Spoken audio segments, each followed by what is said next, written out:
Ryan, if you guys are able to get a big lead in games over these next few weeks, I know you got to get there first, but I'm curious how you're going to handle Julian, because I'm sure you want to get him his numbers so he can, stay in the Heisman race or maybe at the top of the Heisman race. You probably don't want to leave him in there too long to risk injury. You probably want to get Lincoln some reps. How do you plan on navigating that if you're able to get a big lead in second halves? Just win the game. I mean, that's it. We got to get better. We got to win the game. If individual honors show up at the end of the season, they do, but that's not the number one goal, and that's part of the unselfishness of all of this. And I've mentioned this before, and it's the same thing right now. Like our goal has to be about winning as a team, and when we do, as you can see, we've won games. Things like this, guys start getting attention, which is well deserved. But we have to make sure we stay focused on what matters, and that's winning games. So we'll do what's best for the team at that moment. But this is all about getting the first down and focusing on Purdue on the road, and that's it. And so I think anytime we get focused on anything other than that, it becomes a distraction. And so we can't do that, and we have to continue to work to play our best game and master our process. And so that'll be my message to the guys. Ryan, with James in the second half, it looked like he kind of had a spark there in the run game, showed some emotion there afterward. Can one run or that kind of momentum do something for a guy that's maybe not gotten the traction that he's wanted to this year? I hope so. Yeah, I saw what you saw. I saw somebody who has been practicing better and had a good run, broke a couple tackles, came up, showed some energy. So I'm hoping that can carry over into this week, and we can keep building on that because we certainly need it. Ryan, I know it's obviously in the middle of the season, there's a lot of things going on. Do you have a chance ever to sit back and actually evaluate what Julian has done through these first 8 games and how different you spent a lot of time in the summer talking about assumptions and not making them, but it's natural to do that.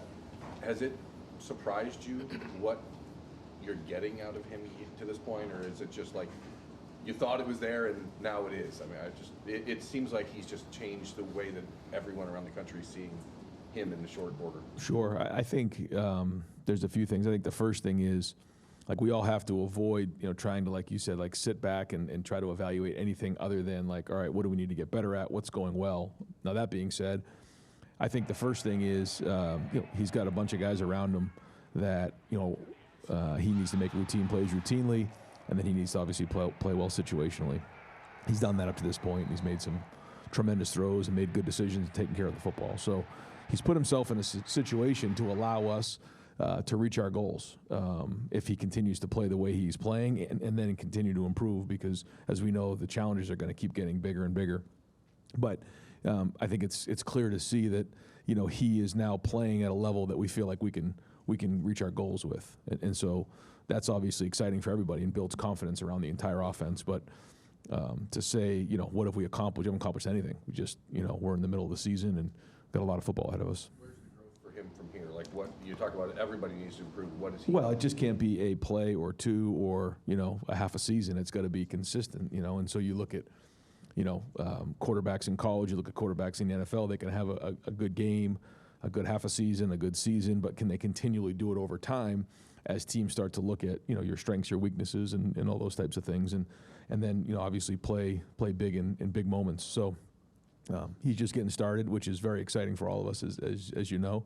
I mean, if you're an offensive player right now, I mean, to know that Julian's back there with the ball coming out of his hands quickly and the confidence and decision making, like it's obviously exciting to be around that. Not only for right now, but into the future. And he's handled that well and produced it at a high level up to this point. But he knows, again, this is about accomplishing goals as a team, and he would tell you the same thing. Ryan, Luke and Tegra both left the game on the final drive. It looked like Josh Padilla left the game early too. Just what's the status of those guys going this week? I won't specifically mention all 3 of them, but I do think at least 2 of the 3. They'll be practicing today. One of them, you'll have to see as the week goes on how they do, but we should be at full steam ahead. Coach, you've talked about how you feel the season starts in November. The first playoff ranking comes out tonight. Just the body of work you've done, what your expectations are for tonight? I mean, my expectation is I hope that none of our team or anybody really pays attention to it, because it doesn't matter. it's good for the fans. I think it's great for college football to be talking about it, but nothing matters if we don't continue to win. So, I expect us all to be looking at it at the end of the season. Well, I guess we got to look at it right before they make the playoff bids and figure out who was playing each other. So I guess we got to look at it then. But that and at the end of the year are the only two times that matter to me. So we'll just kind of focus on Purdue. Does it matter where you're ranked? Does not matter at all. Just keep winning, man. That's it. It felt like from the outside that Tegra responded well to the challenge, the competition in the last couple of weeks, and he did the same thing during the playoff run. Is there something about coaching him or motivating him that is just a little different? Well, everybody's different, and you have to try to figure out ways to put guys in a situation to be successful and find ways to motivate guys and press the right buttons. That's the job of a coach, to help them do things they can't do on their own, see things they can't see on their own, hear things they can't hear on their own. I mean, that's what we have to do. So we have to always press every button we possibly can to motivate guys. But, again, was it all perfect? No. But was it better? Yes. And so he's getting to the point in his career where he's played a lot of football too. So he has to bring a certain level of maturity and preparation to the table and self-correct on his own and bring self-motivation. But it's our job to make sure we're doing that for him. And as we all know, it's about consistency with Tegra because we know he can do it. You guys had the bye week right before Penn State. You guys brought in the band. Traditionally we see that in the last week of the regular season. I guess, is that something you guys talked about in the offseason, changes to how you approach that week? Like, what went into that decision? Just trying to make the last week of the regular season as normal as possible. That was it. And certainly we appreciate the band and everything they do. And so it's just an effort to make sure we can keep things as consistent as we possibly can, because that's really what the focus is. And that's the same thing this week. It's the process of coming in after the game on the Sunday, identifying the issues, calling out the champions, recognizing those, enhancing the things we're doing well, fixing those things, and having a great week of practice and sticking with our routine, because it's our routine that will allow us to play well down the stretch. And so we're just going to do everything we can to keep that as normal as possible. Yeah, offensive line, the under pressure rate for Julian in this game was 42%. That was for Pro Football Focus. I don't know, maybe you had different numbers, but what was your evaluation of the pass protection in this game? And maybe they cleaned some things up in the second half, but what needs to improve there? Yeah, I think there was when you go against a good defensive line like they have, you know that you got to bring it every play. And I thought there was some plays where Julian was really clean back there, some longer developing routes, especially in the second half, where he's able to step into the throw. I know the one in particular to Carnell coming out of halftime. I think the second play of the second half, beautiful pocket, able to step in, deliver the ball. Then there was the 3rd down and 9 where we had instant penetration, and then Julian had to make a play with his legs. There were a couple others like that were too leaky. So when you're going against good players, that's the challenge, is that we have to play with unbelievable technique, and that's about grading out a champion. So there are some things that were good enough to win the game, but good enough for us to go, win every game. I don't know. We'll have to keep working at it, but that's the goal. Brian, you talked a lot last year about Will Howard's size and how that helped him in the pocket, feeling things, seeing things. Julian seems to do that very well too, despite not being 6'4" and 230 pounds. Like, how does he do it? I guess one, do you think he's good at it, and two, how does he go about doing it when he is, not the biggest quarterback in the world? Well, it starts with the line. They have to do their job, because if that doesn't happen, it doesn't work. And I thought Julian played bigger the last couple weeks. So what does that mean, playing bigger? Well, part of it's your posture, how you stand in the pocket. But for him, I think he sees the coverage. He can feel the rush, which is not something that you can teach. He just has that feel, and has a good feel and timing of when the ball needs to come out of his hands. But I think the receivers understand too that they're running routes against the defensive line, and that's a big part of the timing and the spacing that comes with the game. And so we try to match up the drops and the play actions with the protection.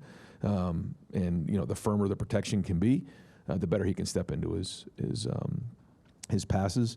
But then that has to marry up with the timing of the route as well, and that's all the work that gets put in. So that's why we say it takes everybody. But for Julian in particular, I think he's playing with better posture. He's feeling more comfortable with the trees around him, is what I call it. And his elbow's getting high. He did get the ball tipped there. that Jeremiah bailed them on. But like those are the things that we're talking about, is being able to see over the offensive line and playing big. I think he's been doing that, and he's going to continue to work on it. Yeah, Ryan, for whatever reason, Ohio State has a losing record at Purdue over the last 20 years. It's this weird anomaly, and I understand this team is far different than years past. You're 1-0 there, but is there anything about the Ross-Ade Stadium experience that you can point to where good teams have struggled there? I mean, I was part of the 18 team, so I know what that was like, and they have a lot of pride in that program. I think Barry Odom is a very, very good coach. These guys are well coached, and he is a good man and a good football coach. And I know he's got a good staff there. So, put the film on and watch him play last week. And so, we know we have to, continue to get better this week. We have to bring it at 1 o'clock on Saturday. And I don't know if there's anything in particular other than Purdue is a program that has a lot of pride. And it's not going to be any different when we play these guys on Saturday. Back to the poll that comes out tonight in terms of level of curiosity, which obviously isn't much. Is that something you even watch? I mean, the guys, is it on around, or is it just like whatever? Whatever. Yeah. I mean, again, like, what does it matter if we don't win this Saturday, right? But I get it. It's great for the fans. It's good for the sport, which is great for all of us. So I'm glad they do it, but it's not something that really matters to us. The TVs are always on, so I'm sure somebody will be watching it, but it won't be me. I get it. You're not like chasing awards, right? And there's an understanding that there's things you need to accomplish this month before you can win any of those awards. But some of the stuff you're going to ask after the game of where the quarterback play was in 2017 versus where it is now. You've had multiple guys get to New York. Grand scheme conversation of, does it matter for you to be able to, whether it's this year, whatever year it is, be able to say one of your guys not only got to New York but won the award? Is that ever does that matter at all? Or is it just being everything matters. Right. I say that to the players. I think everything matters. So, yeah. But I think that's just a byproduct of winning and having success as a group. So that's not the number one goal. But to say that winning a Heisman Trophy or getting recognized the Blitnikoff Award, which I think, both Carnell and Jeremiah are going to be right in the mix for, all the things that, All-American and, yeah, all those things do matter. But on the priority list of things, no, they're not very high. It's more about winning as a team. And when you win as a team, those things come. So just all things that, as we said before, cannot be distractions for us. We've got to stay focused on what matters. Throughout your time as coach, you have not really lost games where teams have come in and tried to pull an upset. It's something that you see all across college football, but this program hasn't really dealt with that. How do you continue week in and week out to face these games where you're so heavy favorites and get up for them every week?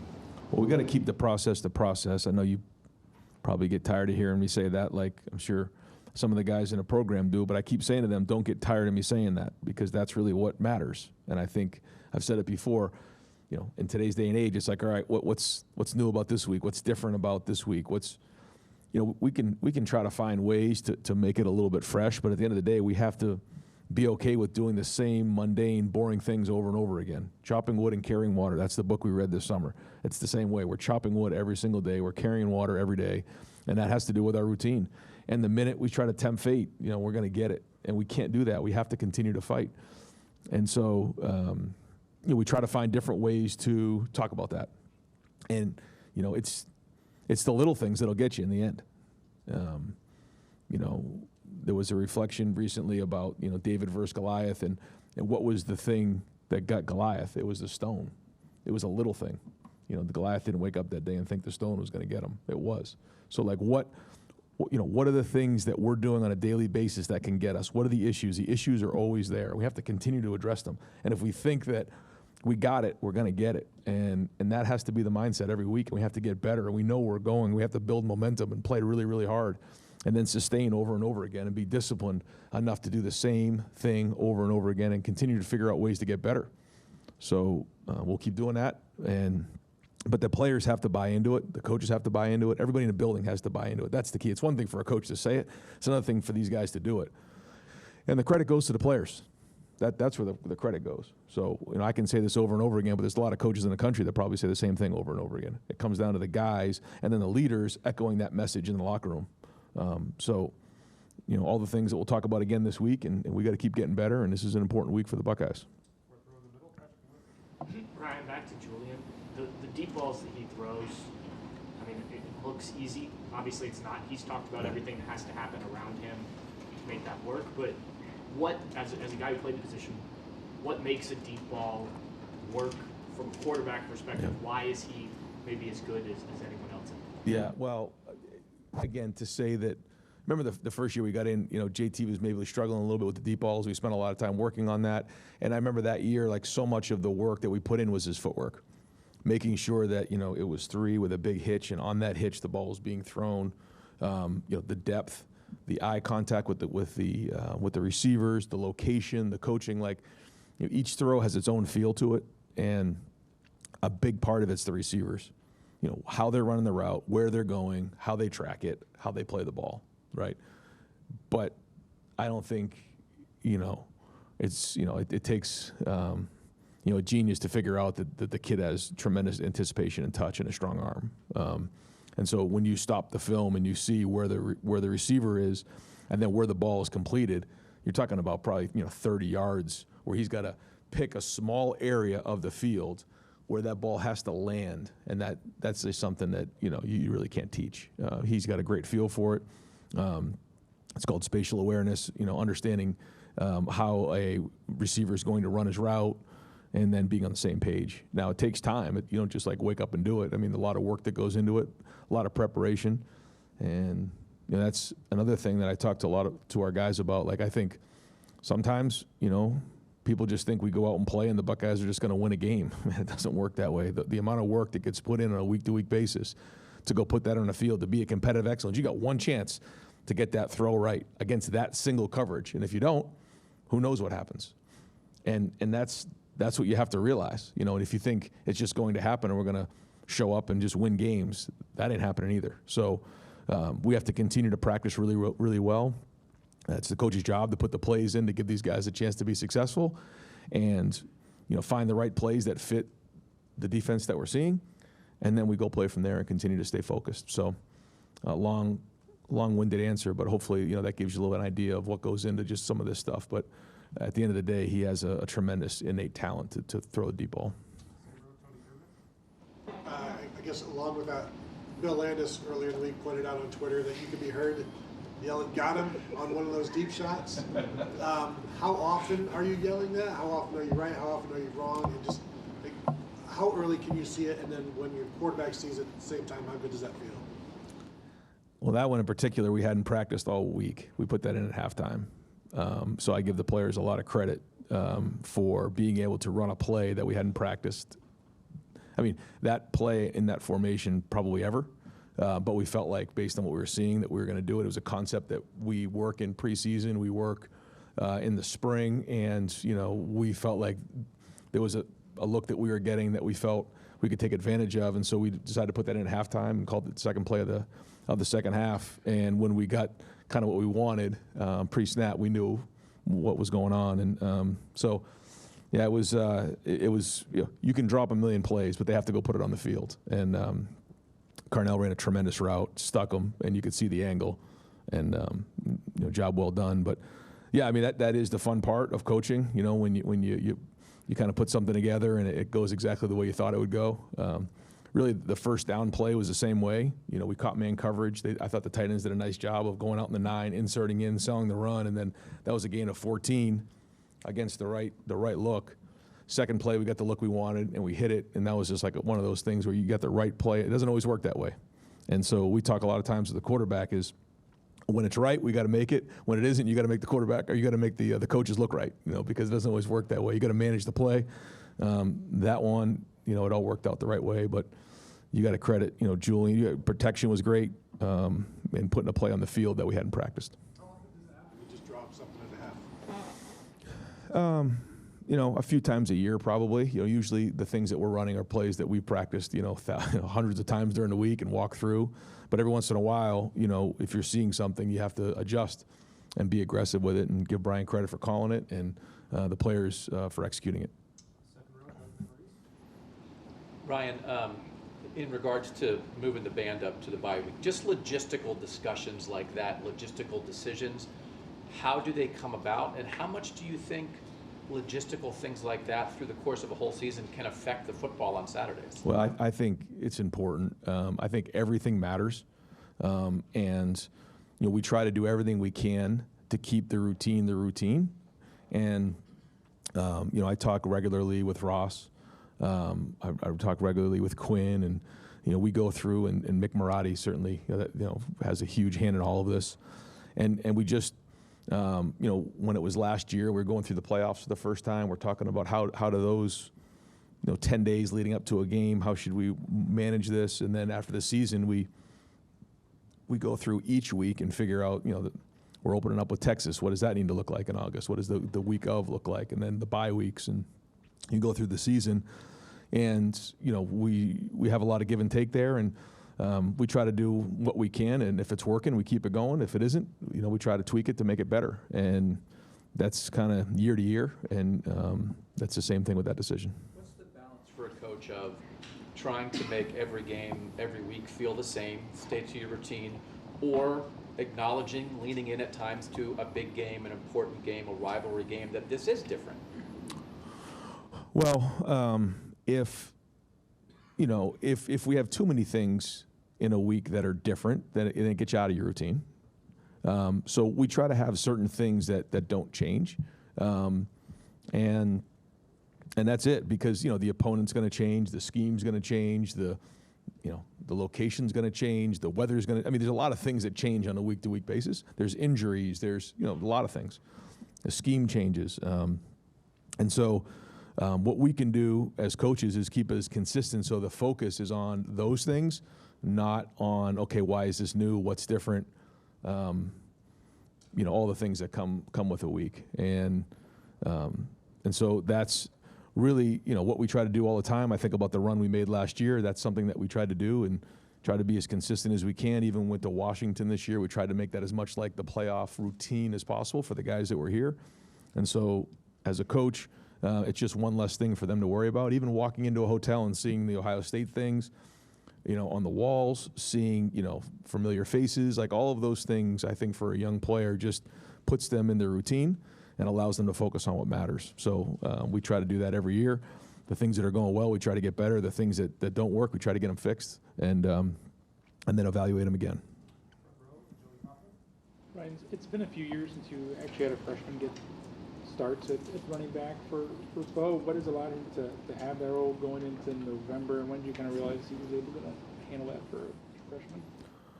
I think he's been consistent. He practices, and he's been able to handle the workload mentally and emotionally. So that's been great.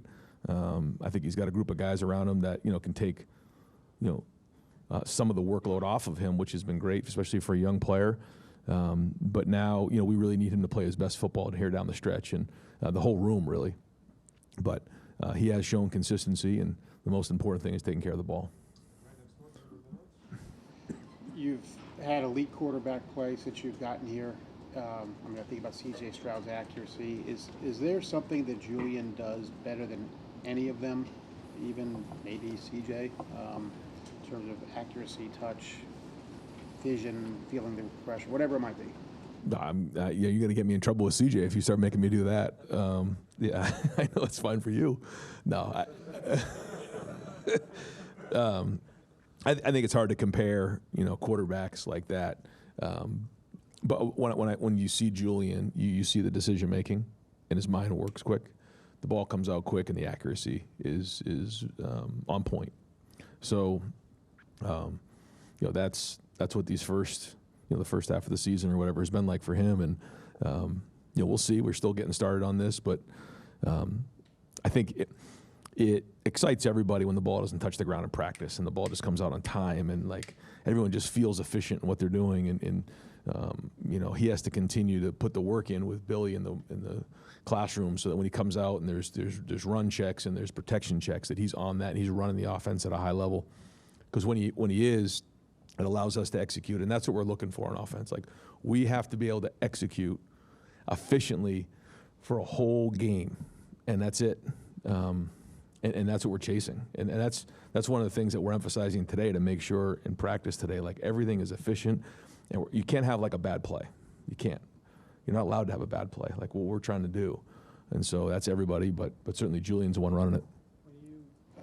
Admittedly, in the Texas game, you were very conservative with him, kind of had training wheels on. When was it that you saw, I can take those off? He can just go now. In the first game, I mean, in that moment, that was a big moment. I think we all, I mean, going into it, I think people said it was the biggest opener in the history of college football. Like, the lead up, as we know, and it wasn't just a week lead up; it was like a month lead up. He wasn't fazed, made good decisions, threw that big touchdown pass to Carnell. And when he came off the field, to me, he was communicating what he saw well without that look in his eye like, I don't know. And I said to myself, I think we may have something here. Now, he had to continue to do it and all those things, but he had shown glimpses in practice, good and bad. But, we obviously saw the ability. But then when you get put in that environment, you're never quite too sure how it's going to look. And that was a great start. Ryan, it appeared to me that Max had one of the best things blocking on Saturday. Who did? Max Clare. Yeah. Is that how it looked to you? And I guess how have you seen him grow in that area as he's gotten more comfortable with, you talk about the physicality of being here? Yeah, I think Max has a lot of talent. I think one of the best things for Max is being at Ohio State. He's been challenged every day, and because of that, he's becoming a better football player. He's the tight end position is a developmental position, and Max is somebody that wants to be able to do everything. He wants to be able to block like an offensive lineman, run a route like a receiver, and protect like a running back. And that's not easy to do, and it takes time. It takes development. And when you look at the tight ends in the NFL, like, they come from all different backgrounds and stories, and I think Max is another example of that. And so he's getting better each week, and I think his best football is still ahead of him, which is exciting. And I agree. I think the tight ends probably had their best week of blocking as a group. Over here to the left, Jeff Gilbert. Coach, we haven't heard from Matt for a while. Just curious, how's he feeling about, what's he most happy about that's happening, like, on the field, schematically, players that maybe are performing better than maybe you expected? What are some of his feelings about everything that's going on? I mean, you'll have to get his exact feelings, but my perspective is that, sort of what we've said before is that, there's chemistry on the staff, there's chemistry with the players, but they got to go put it on the field. And I think they're bought in, and they're putting in the work, they're putting in the effort. And I think coming off of this last game, the offense put the defense in a tough spot. And so there was 14 points in the first half. And, that's not something we're used to.